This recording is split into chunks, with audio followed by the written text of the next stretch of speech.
Урматтуу жыйындын катышуучулары, өткөндөгү төгөрөк столдон кийинки бүгүнкү экинчи баскычыбыз мына ошондо айттык эле, чар жайыт болбой бир конкреттүү маселени талапты койсок, ошонун тегерегинде баарыбыз күч жыйнасак дегендей.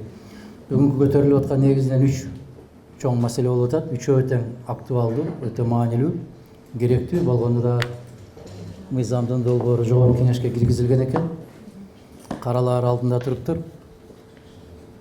Азыр мына Өмүрбек Чиркешевич айтпадыбы? Биз эмнени каалайбыз? Биз эмнени каалайбыз? Биздин каалаганыбыз бүгүнкү күндө Кыргыз мамлекетинин жарандарынын конституциялык укугун кайра кайтарып берүү. Колдоруна кайтарып берүү да. Резолюциянын аягында жазып атпайбызбы? Укугумду кайтарып бер деген. Бул деген сөз мен укугум бар деген эле сөз да. Укугумду кайтарып бер деп жалдырабай, биз укугум бар деп чекитти коюшубуз керек. Кимден сурайбыз биз укугумду кайтарып бер деп? Жээнбековденби? Же парламенттенби? Укугум бар деген сөз менимче дурусураак болот да. Менин укугум бар, себеп мен адаммын да. Мен Кыргыз мамлекетинин жаранымын да. Мен мүмкүн баягы базарларым жоктур, контейнерлерим жоктур, банкым жоктур. Же болбосо жанакы соода борборлорум жоктур. Фрунзеге окшогон, Глобуска окшогон, Азия Молго окшогон. Бирок мен адаммын да. Анда конституцияга жазып койгула. Соода борбору бар киши момундай тепкичте болот. Соода борбору жок кишилер мондай тепкичте болот дегендей.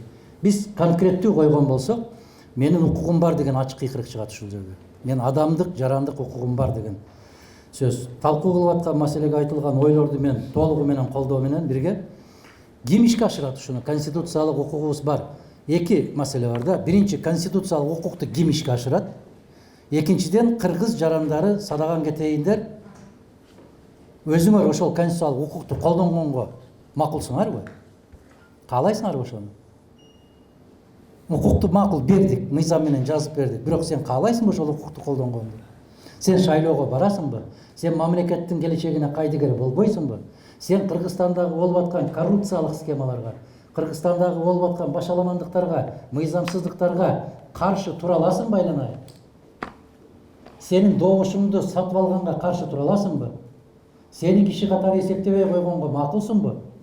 Сенин балаңды акчасыз мектепке албай койгонго сен макулсуңбу? Сен ооруп калсаң, акчаң болбосо дарыканага же болбосо ооруканага бара албайсың, ушуга макулсуңбу? Сен киши катарында көчөдө басып жүргөнгө укугуң чектелип атса, сен ошого макулсуңбу? Биз ушуну да элден дагы сурап көрүшүбүз керек да. Негизи биз каалайбызбы мыйзам боюнча жашаганды?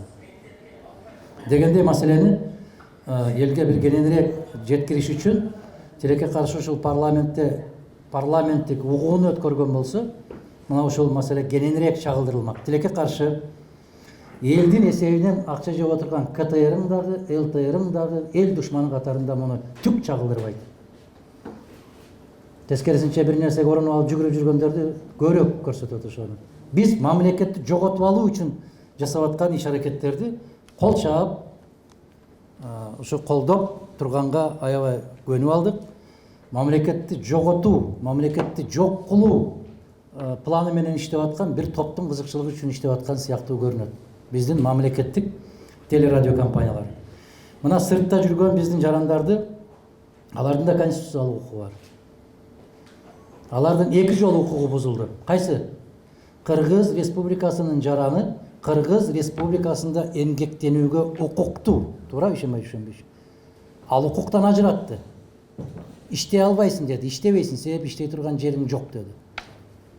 Бул укуктан ажырады, сыртка чыгып кетти. Эми экинчи укугунан ажыратып атабыз. Сен кыргыз жараны катары шайлоого катыша албайсың деп атат. Муну ким чектеп коюп атат? Муну БШК менен элчиликтер чектеп коюп атат. Аларга ким укук берди ушундай? БШКга ким укук берди? 18 000 жаран катыша алат, калганы катыша албайт дегенге БШКга ким укук берди ушуну? Эртеге кечпи ушуну кабыл алган БШКнын мүчөлөрү дагы тымпый отурбастан жоопкерчиликке тартылышы керек. Эмне үчүн саясий жетекчилер жоопкерчиликке тартылып атат, тымпыйып жанында жасап аткандар эч жоопкерчиликке тартылбайт да. Көсө ошолор болбоду беле беркилерди курчутуп аткандар. Биз жасап беребиз, биз аткарып беребиз, биз протоколду түзүп беребиз, биз жалган кишилерди таап беребиз, биз кошумча тизмени түзүп беребиз. Бир түндө Кыргызстанда 300 000 кошумча тизме түзүлбөдү беле, туурабы Гүлнар айым? 300 000 кошумча тизме пайда болуп кетпеби беле? Бир эле заматта кыргыздар 3 миллион 300 000 кишини төрөп салбады беле? Бир түндө. Мына азыр айтылгандай, кезинде бүтүн Кыргызстан саясий партиясы 155 000 добуш алып парламентке кирбей калган. 155 000 добуш алып. Башында жарыялап аткан Бапанова. 142 000 добуш алган партия аттап өтөт Тосмановду. Мына ошо кишилердин бирөөсү жооп берген жок. Балейге калган президент, балейге калган өкмөт, балейге калган депутат болот экен дагы, кылтыйып бер жактан бүтүндөй сары майды соруп, иштеп, семирип, сыйлык алып жүргөн азаматтар жоопкерчиликке каралган эмес бул жерде. Биздин конституциялык укукту тыюу салып аткан ошол БШК, биринчи кезекте БШК. Андан кийин райондун акимдери. Себеби алар чечет экен кимдер АШКга мүчө болуп кирет.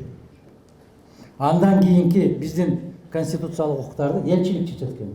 Элчи каяктан жүрүп чечет аны? Эгерде биз азыр баягы консулдук каттоодон электрондук каттоого уруксат берип койдук деп элдин көңүлүн тынчтандырган менен консулдук каттоо боюнча, реалдуу электрондук каттоо боюнча биздин жарандардын укугу жок да аларда. Кантип өтөт алар? Кайсы тизмеге өтөт? Кантип кирет ал жака? Бизде урматтуу бүгүнкү жыйындын катышуучулары 1 миллион кыргыз жаранынын укугу бүгүнкү күндө тебеленет. 1 миллион кыргыз жаранынын укугу тебеленет. 1 миллион. 1 миллион добуш алган президент болуп кетип баратпайбы? Аларды кайда алып барабыз? Мамлекеттин казынасын толтуруп аткан ошол 1 миллион жаран, алардын укугу жок. Шайлоого жана шайланууга укугу жок. Бул кандай деген маселе? Алардын чөнтөгүндө кыргыз паспорту бар, алар кыргыз жарандары бар. Алар сыртта жүрүп ушундай кордук көргөн аз келгенсип, Кыргызстанга келип батир ала албайт экен.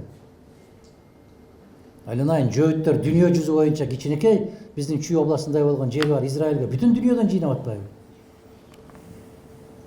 Биз тескерисинче тээп отурабыз көкрөктөн. Келбейсиң, батир албайсың, тамсала албайсың, жерге укугуң жок. Алар кайда барат?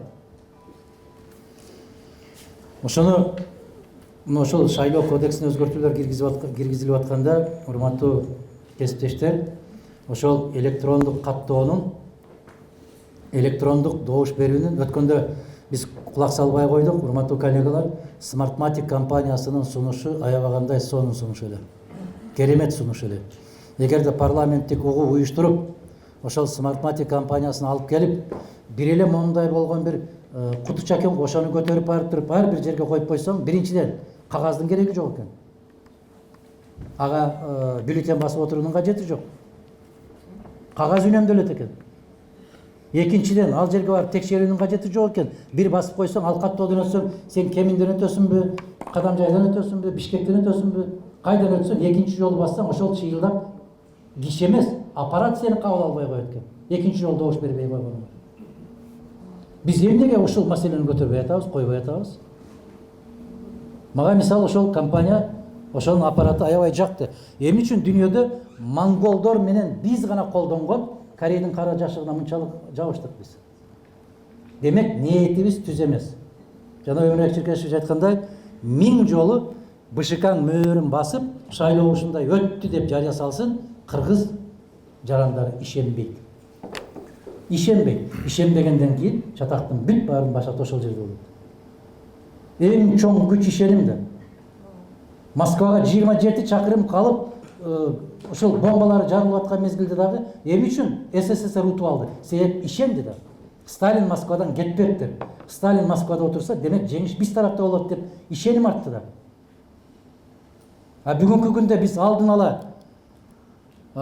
тигилердин жакшы көргөн 3 партиясы өтөт экен деп отурган болсок, бүгүн эле ишеним жок болгон болсо, анда шайлоо өткөрүүнүн кажети барбы? Жаштарга орун бошоткула деп атабыз. Орун бошотот. Качан орун бошотулат?